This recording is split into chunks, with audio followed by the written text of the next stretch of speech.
What's up? I'm Troubleshoot. Welcome back to another video. This one is going to be very different. I'll be taking you through the steps that I follow when I install Windows 11 clean. I've been having a lot of issues with my install, so I've decided to nuke it and start anew. I'm running Windows 11 Pro Insider all the way on the latest developer branch just so I can test out the latest features, do videos on them, etc. You can follow along on Windows 11. You can try on Windows 10, though things will definitely be different. I'll be going through and optimizing a few things and showing you just in general what I do. You may find this interesting, you may not. Well, hey, here it is. Check the timestamps in the description down below if something catches your fancy. First of all, when you boot up into Windows 11 the first time, you probably needed to have an internet connection set up. When you do, it'll download an outdated Nvidia, AMD, or Intel driver to install for your graphics card, leaving you with a less than satisfactory install. What you want to do is download the latest Nvidia driver, in my case, or AMD or Intel, and place it on your desktop. Then download DDU Display Driver Uninstaller as well. Run the installer and you'll get the Display Driver Installer program. We're not going to open this just yet. Hold start, press R, inside of the run box, type in msconfig and hit enter. Then in here, on the boot tab, select Safe Boot Minimal, apply, and your PC will then restart, or on the next restart, you can open up DDU. Now, when you do, you won't get this pop-up because you're in safe mode. Select device type GPU, in my case Nvidia, then click Set Windows Device Installation Settings to disable downloads or do not automatically download drivers. When you do so and boot up into Windows next, it won't download the quote-unquote latest Nvidia drivers, which are really just old drivers. And before you click Clean and Restart, open up msconfig once more, start R, msconfig, and inside of here, on the boot tab, disable Safe Boot, apply, and OK. Then clean and restart. The next time your PC reboots, you'll be back on Windows. Download the latest driver if you haven't already got it, open it up, and install your Nvidia driver or whatever it is as you do usually. I'll head to the control panel, just clean up the install here by uninstalling Display Driver Uninstaller. So yes, and there we go. Awesome. Now we can delete these files from our desktop too. What's next? Well, actually, a lot of things. If you're running a preview version, you probably see this watermark in the bottom right, even if you have a registered copy of Windows. To fix this, you'll need to open up Edge, yuck, and download your browser of choice. So I'll download Chrome, for example. Download Chrome in the top right, accept and continue, and I'll open the installer, then run. Now all we need to do is wait for this to finish, or whatever browser you choose to install, and upon it opening up, Google and head to winarrow.com for the Universal Watermark Disabler. Scroll down to the very bottom, download link here, close the ad, and open the zip file it just downloaded. What you'll want to do with this exe file here is place it somewhere like your documents. That way, when it happens again upon the next Windows update, you can simply run it to get rid of it. So running UWD, giving it admin privileges, I'll click install, yes, and Windows will then restart, or rather the Windows Explorer. Yes. There we go. Now that Windows has restarted, we can continue now without a watermark in the bottom right. At this point, I'd probably get to customizing our Windows install. So I'll open up settings and we'll start at the very top, display. Obviously make sure that your displays are the right way around. Use identify to find out which monitor is which.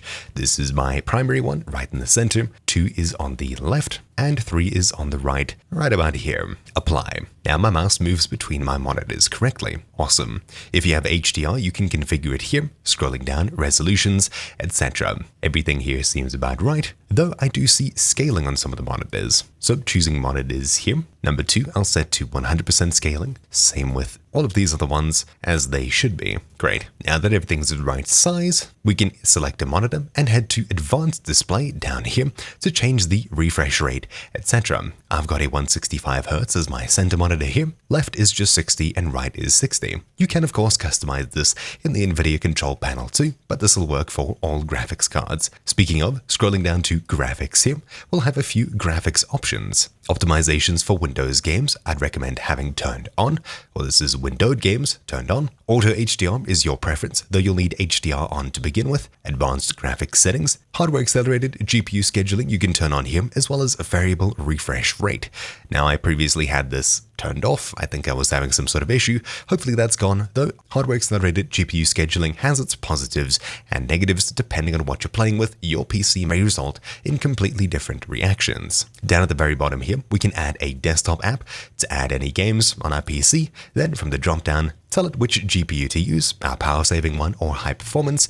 If you have a laptop with an integrated GPU or a dedicated GPU, here's where you choose it. Also, we have an optimizations for windowed games button here, but we'll skip this for now and return here later when we have some things installed. We're done with the display section here. Heading back to system, we've got sound customization. You can choose your output device, volume, input device, and further down here, more sound settings. I'd recommend coming to this so you open up this small window. What I usually do is right-click all of my actual output devices here, head across to advanced, and set it to the highest available quality, or rather one that's a bit higher than the lowest. Sometimes Windows likes choosing really bad qualities for your output, and you can get some good quality sound or better quality sound just by messing with some of these settings. Once you're done with that, on the recording tab, you can do the same here. Now, just be prepared if the video goes quiet, just restart Chrome or whatever internet browser you're currently using. Also, what I do is I look for devices that I'm not currently using, such as TV speakers, and I disable them here just to clean up things a little bit. Obviously, if you don't see anything extra here, right-click and choose Show Disabled Devices and Show Disconnected Devices so you see other things that are plugged into your PC or things that are disabled.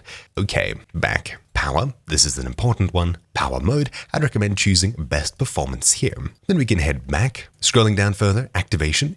If your Windows isn't currently activated, I highly recommend you do so here with a legitimate authorized key. Scrolling down further, remote desktop, if you use this, you can turn it on here. I personally don't, and that's really about it. You can also enable your clipboard history here to hit Start and V to access previously copy-pasted things at the very bottom of this system section here. It's a great tool to use. I personally don't use it. OneDrive, I'd recommend customizing, as you may find things different. My Documents folder here, I'll right-click OneDrive and choose Manage OneDrive Backup. I think you can get here with any of the options. I usually stop backups for all of these folders here. As I have manual backups that go manually, I don't want random files being added to my OneDrive, especially if you have a very small OneDrive or a free OneDrive. Then we can close this here. My Documents, I choose to always keep on this device, and that's about it here. Obviously, your preferences with OneDrive will be different. Internet, on the Ethernet tab here, I usually choose private network, especially if you have a PC plugged into a home network. If you're on a public network such as school Wi-Fi or McDonald's Wi-Fi, obviously you don't want to change it to private network. Scrolling down further, you can also customize your internet connection, manually assign an IP, which is especially useful for port forwarding, etc. You can do so by choosing Edit, then Manual, IPv4, and entering your IP here, 192.168.1.16 for example. The rest of these you can leave blank and it should fill it in automatically. DNS I usually set as 1111 and alternative is 8888. This is Cloudflare's and Google's DNS respectively. Personally, I'll leave all of these blank and save it as that. There we go. We've now set our IP assignment as automatic and DNS as 11 and 88. This is pretty good. Then heading back, there's not much else we need to change here. Personalization is where things really get interesting. Colors and accents are your preference, of course. I think I had a yellow color before, not too sure. No, definitely not. Maybe a seafoam or something like that. Anyways, these are your preference. I'd absolutely change mode from light to dark. That way things are so much more bearable to look at. Heading back, themes are pretty useful. Lock screen customization, etc. Taskbar, we do have some customization here, though I do all of this with third-party software such as Start 11. It is paid, but they are free alternatives. On the app section, installed apps, this is where you can get to uninstalling things you don't want.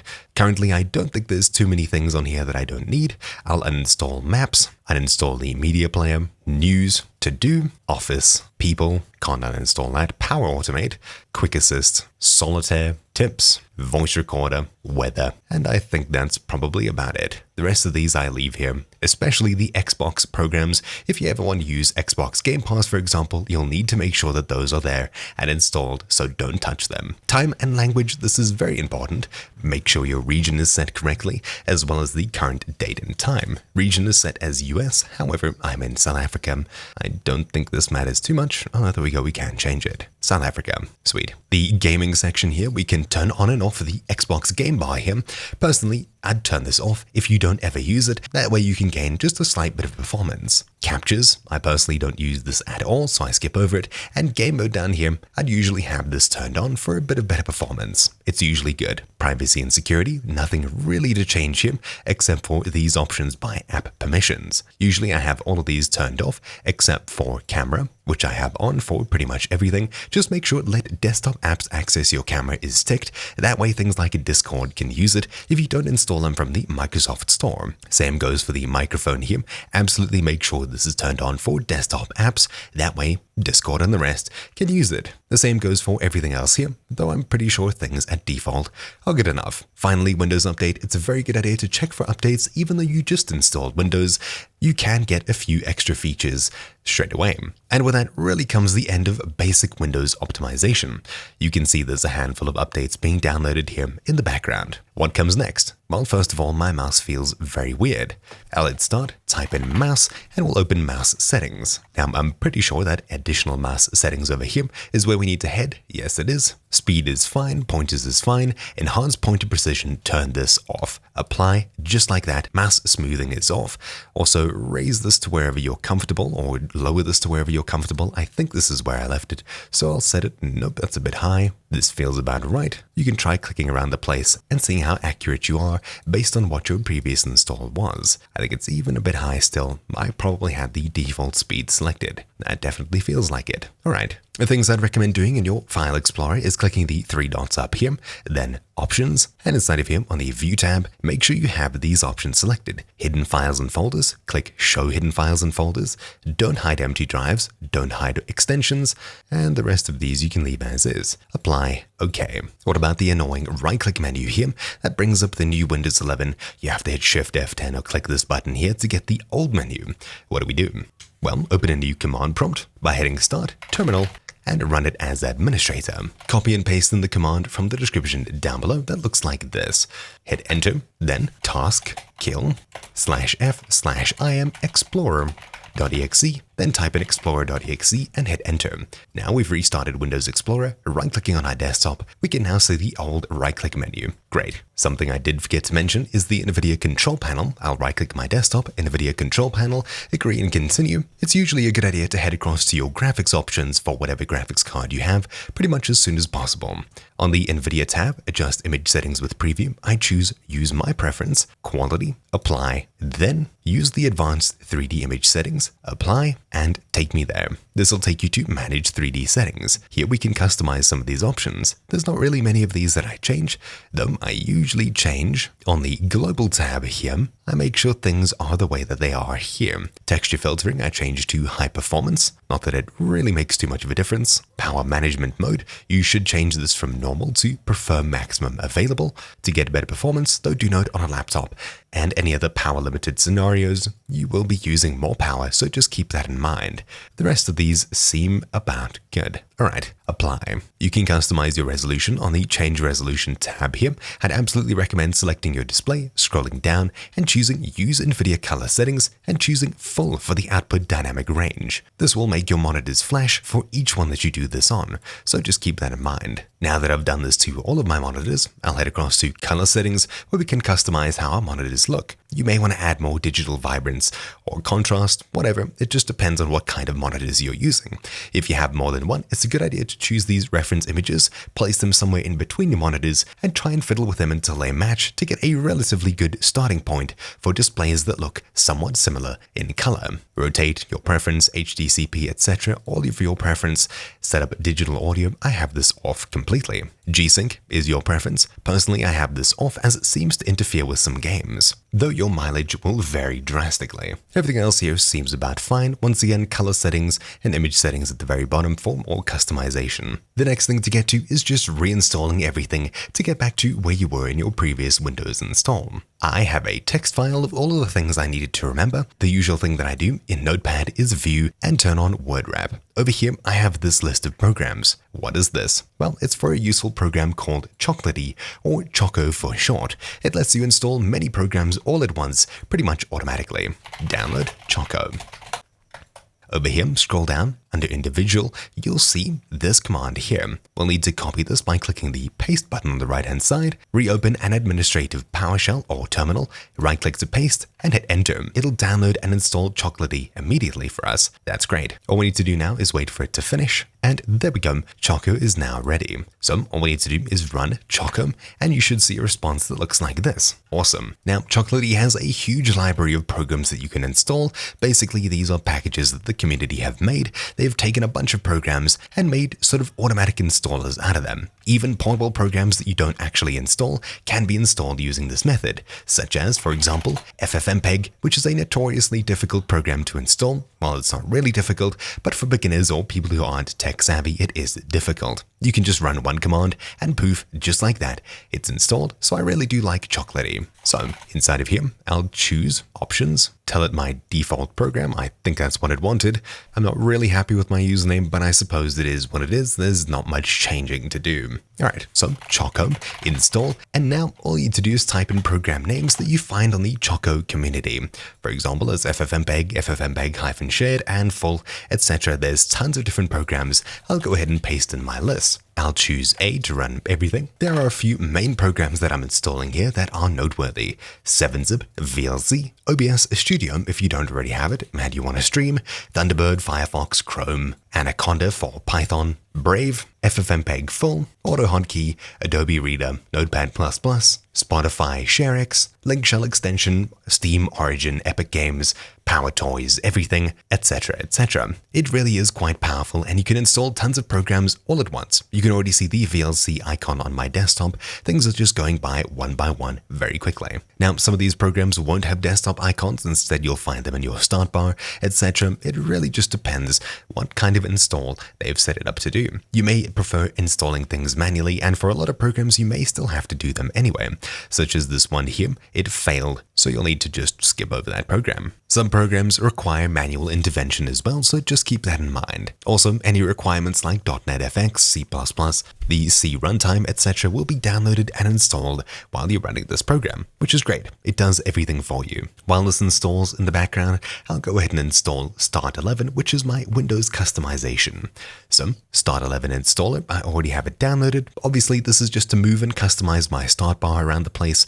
There are many different programs to use. A lot of them aren't paid. This is just personally what I use. I'm not at all recommending it. There are tons of free alternatives, but at least things are going by really quickly. So scrolling through this, it seems MSI Afterburn has failed for some reason.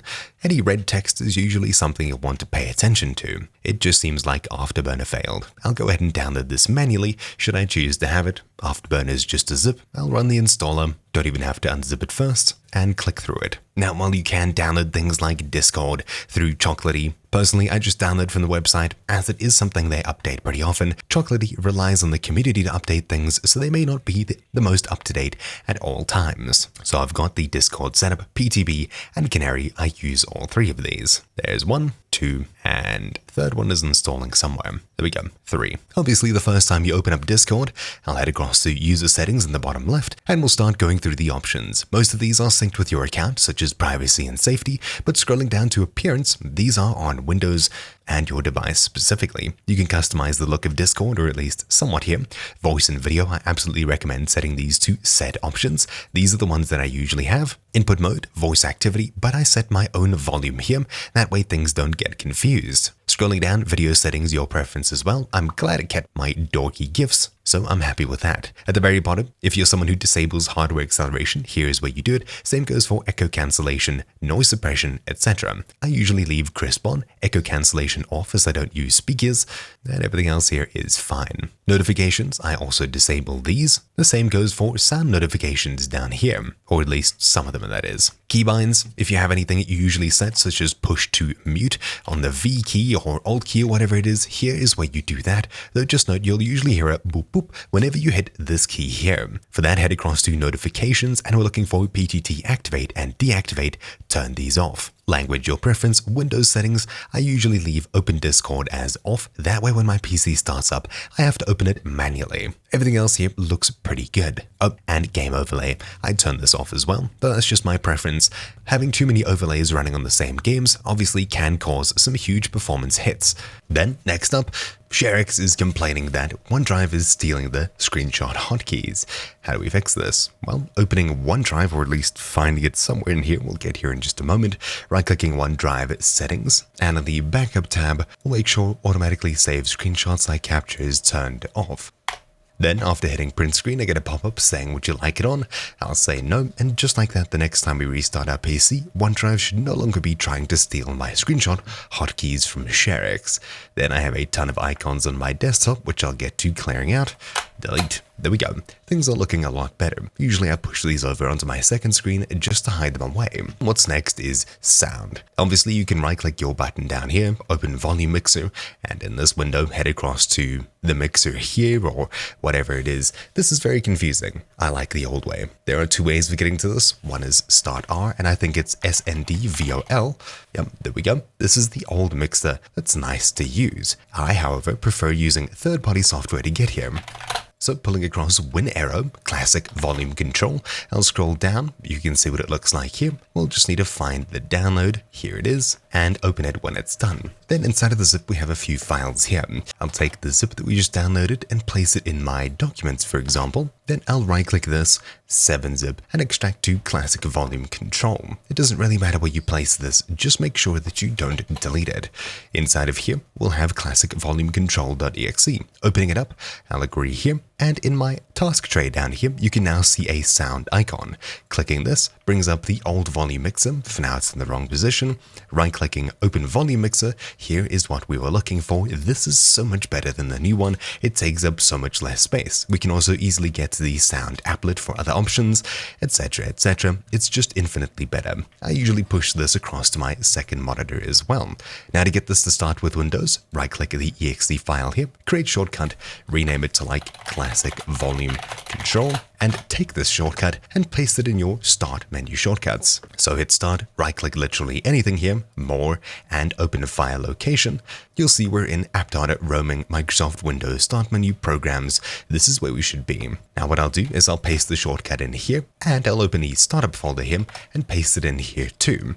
By doing that, it should then start up with Windows as well. Now whenever my PC starts up, we should have this down here, which is good. That's what I was hoping for. Oh, and also disabling Steam notifications. Right-click, Friends, and from here, Settings, Notifications, I turn all of these off. There we go. Then, next up, a way to quickly change resolutions, which is really useful for recording. This screen over here is an ultra-wide. For me, it's 16:9 now. MonitorProfileSwitcher. That's what this tool is called. Right, so MonitorProfileSwitcher. You'll find a link to this in the description down below should you be interested. Once again, opening up this zip, it's another portable program that doesn't really have an installer. It's just a few EXEs. Once again, we can place this in our Documents folder, for example. So Documents, paste it in here. Right-click, and 7-zip extract to MonitorProfileSwitcher. Opening this up, we have a few EXEs. The GUI over here is what we want. Double-clicking, once again, we have a new icon in our tray. This one is a MonitorProfileSwitcher. I'll save what I am currently as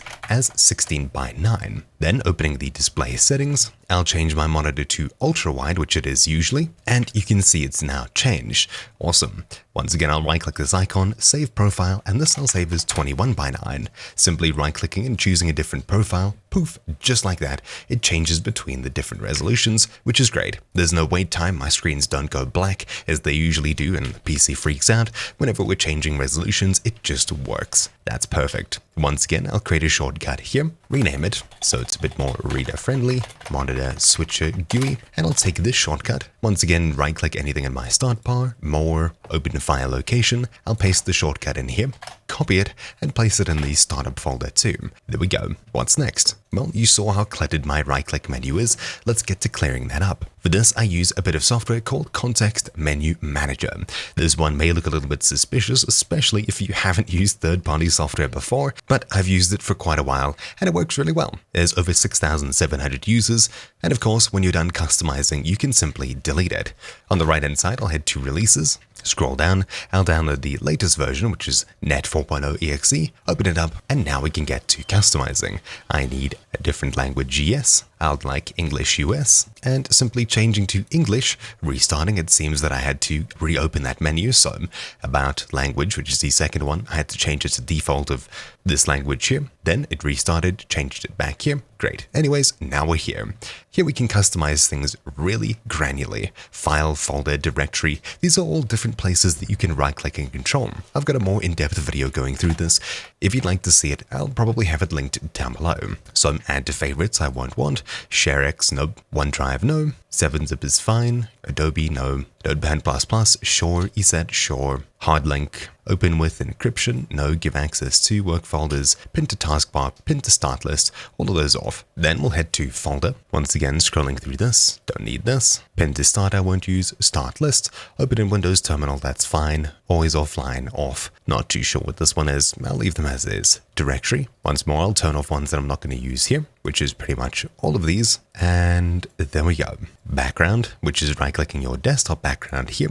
I'll turn off these ones that I won't be using, and it should immediately look a lot better, or at least a little bit better. Some of the things should be removed. Desktop, everything's fine here. Disk, fine. All objects, good. This PC, also good. Recycle bin, library. I'll turn off these. New, that's fine. Send to, I'll turn off most of these. Open with, and that seems pretty good. Finally, Start plus X, we can even customize the functionality of this, but I'll leave it as is. File types, Inc, which is shortcuts, program shortcuts from the Windows App Store, and exe files as well. Everything seems good. Specified file types, we can get really granular with our control. Perceived file types, folder types, unknown, etc. The next tool I'd suggest you get is called AutoRuns. Heading across to Microsoft sysinternals, this is where we download it from. We're downloading AutoRuns here. So download it, open the zip file, and for this, once again, we need to extract it to a folder. Now we can right-click this and choose Run as Administrator. When it opens up, inside of here, we can get to customizing. So we'll head to log on. You'll see all of the different programs that start up with your PC. You can adjust them here by ticking and unticking them, or with Control-Shift-Escape, which is the task manager. I'd usually recommend turning on GPU here. On the startup tab, you can customize some of the programs, though not always all of them. If you sort by status, it'll sort by alphabetical, and the status disabled will be at the very bottom. Turn off anything that you don't want running when your PC starts up. The more things that you turn off here, the faster your PC boot up will be. Obviously, leave programs you want opening up with your PC enabled here. That way, only what you want starts up with your PC. For me, I'm disabling practically everything here as I can open them manually myself. I don't need Windows to do that for me. Steam, Discord, and another Discord here. There we go. Nice and clean. Hitting F5 here to refresh. You can still see there's a few programs here starting with our PC. I'll untick the ones that we don't necessarily want starting with our PC, and just by doing that, they're disabled. Though I'd usually recommend staying away from installed components here. That's the only one that I wouldn't really touch. So current version run and current version run here are pretty much what boots with your PC. Turning these off is good. There we go. On the Explorer tab here, we have things that interact with our right-click menu. I usually turn off Notepad, Power Rename, which came with Power Tools, and that's pretty much it here. And that is really about it for the most part. This is quite an in-depth piece of software. If you're not comfortable with it, then you're more than welcome to just use the Task Manager here to control what starts up with your PC, though there are some other options in that AutoRuns program should you be inclined. Speaking of Task Manager, I'd recommend right-clicking at the top and choosing GPU. That way you can see what's using how much of your GPU, though do note it's not an accurate representation. I'm recording with OBS, it's using 50%, yes, technically, of one of the bits that's used to record. It's not actually using 50% of a 3080 Ti, just recording my desktop. On the Performance tab, we can get some more detailed analytics of what's actually going on, such as on the GPU tab here. I'd recommend on the CPU tab, right-clicking, Change Graph to, and Logical Processors. That way you can see all of the different threads on your PC. I have a 12-core, 24-thread processor. There are 24 squares here. Each of the even squares here is a core instead of a logical core or a thread. So 0, 2, 4, etc. What's next? Well, there's tons of things running with my PC since I rebooted. After installing everything, most of these are turned off with startup, so the best thing to do is to just restart your PC and make sure there's nothing extra left over that you want to turn off, making your reboot time a lot faster. On top of this, if you have pending Windows updates, as I do, it's probably a better time than ever to install them now and restart your PC. I'm busy waiting for a backup to sync as I've reinstalled Windows, so when that's done, I'll be able to restart my PC. Now, another bit of software that some of you may not like, including me, but it can be somewhat useful, is CCleaner. Should you choose to download it, you're welcome to, but there are reasons not to. Anyways, it's up to you. I'll personally be using this once and uninstalling it when I'm done. I'll customize the installer to make sure there's nothing going on here. More, next, install, wait for it to finish, and it should open up. After telling me my PC is unhealthy, I'll decline the CCleaner browser and anything else like that. And on the tools section over here, we once again have the ability to manage our startup, which we have practically already done, though you can do it here, such as disabling and enabling these tasks in Windows, scheduled tasks, context menu, Windows services, etc. Though AutoRuns really does it for us. Should you choose to use CCleaner instead, well, hey, you can do that here. You can also manage browser plugins, but you can also do that in your browser, as well as an OK uninstaller. I prefer using BCU, which I can't say for the sake of this video, but you can see it here as BC uninstaller. And of course, they do give you the ability to clean up your PC.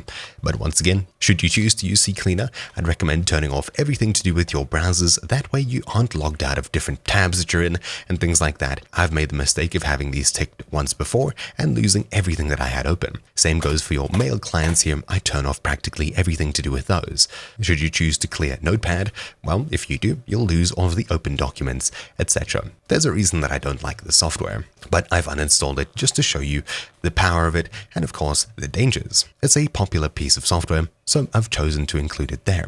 Personally, I find the Windows cleanup to be more than enough. How do we do that? Well, hit start, type in cleanup, and right-click disk cleanup, then choose run as administrator. Choose your C drive here, OK, wait for it to finish, and it'll scan through everything on your PC that can be cleared up. We can tick everything here that we don't necessarily care about, including recycle bin, though be careful, your recycle bin will be emptied. Thumbnails means that all of your thumbnails will need to be regenerated in folders with lots of pictures. This can take some time, and there we go, I'm saving 2 gigs of space. Delete files. Now, on top of this, we can hit start and type in defrag to open, defragment, and optimize drives. I'd recommend coming back here once in a while and optimizing your drives. It'll automatically optimize SSDs, and should it be a hard drive, it'll defrag it. SSDs are incredibly fast to trim and should never be defragmented. Hard drives should be defragmented quite often, and if you choose to analyze, you'll see just how bad it is. When you optimize or defragment hard drives, the speed of them can improve drastically, especially when they're near full. SSDs need to be trimmed once in a while, though Windows should do it for you. Now, I don't think there's much else besides setting up wallpaper that is much better. Opening up a file browser, you can see that I have things here that I don't usually want showing in videos, such as recent files on the left here, recent files over here, etc. To hide these, you can refer to a previous video of mine, as I am right now. Hit Start and I to open up settings, then on Personalization, click Start, and untick Show Recently Opened Items and Start, Jump Lists, and File Explorer. I also turn off this as well, Show Recently Added Apps. That's the Start menu sorted, and Windows as well. You can see things have been cleaned up quite a bit. It's looking a lot better. Also, in Start R, the Run dialog here, I usually don't like it showing suggestions like this as well. How do we turn it off? Well, to disable auto suggestions, hit Start, type in regedit, and we're opening Registry Editor. Now, inside of here, we'll head to HKey Current User. I'll use the arrow keys to expand it. So, the right arrow, I'll type in Soft to jump to Software, right arrow once more, Microsoft, right arrow, Windows, right, current version, Explorer, and now we're looking for the autocomplete folder. If you don't see it, right-click Explorer, click New, and key, autocomplete. Capital A, capital C. Inside of here, right-click here, New, and choose a string value. Name this Auto Suggest as such, capital A, capital S. Hit Enter twice, and inside of here, type in NO, Enter. Now, the next time you pull up your menu here and type in something, you should see no suggestions, which is great. You'll also find no suggestions while searching for files in Windows, etc. This is exactly what I wanted. Now, on top of this, I usually don't like files showing up in searches, such as on my Start menu when I search for Steam. It may pop up with files related to Steam that have Steam in them, etc. like this here. How do we turn this off? Well, hit Start, type in index, and we're looking for indexing options. Inside of here, click modify, and you'll see that C is ticked as well as users, your user profile here, and other folders. Basically, I untick everything. That way, search doesn't search anything on my PC. Now you can see there's just start menu and start 10, which is the program that I use from StarDock to replace my normal start menu here. When you've unticked all the files you don't want being searched and to come up in search results in Windows, you can hit OK. If you'd like to still search certain folders, you can expand, say, your user's username and tick maybe documents or desktop and things like that. That way those files and folders will be indexed and they will show up in searches quickly. OK, advanced, and then rebuild. OK, and close. Something I usually clean up is snapping as well. So start and I. Inside of here, I'll search for snap. When I snap a window, blah, blah, blah, this is what I want. Usually I turn off this. That way, when I snap something, it just fits in place perfectly.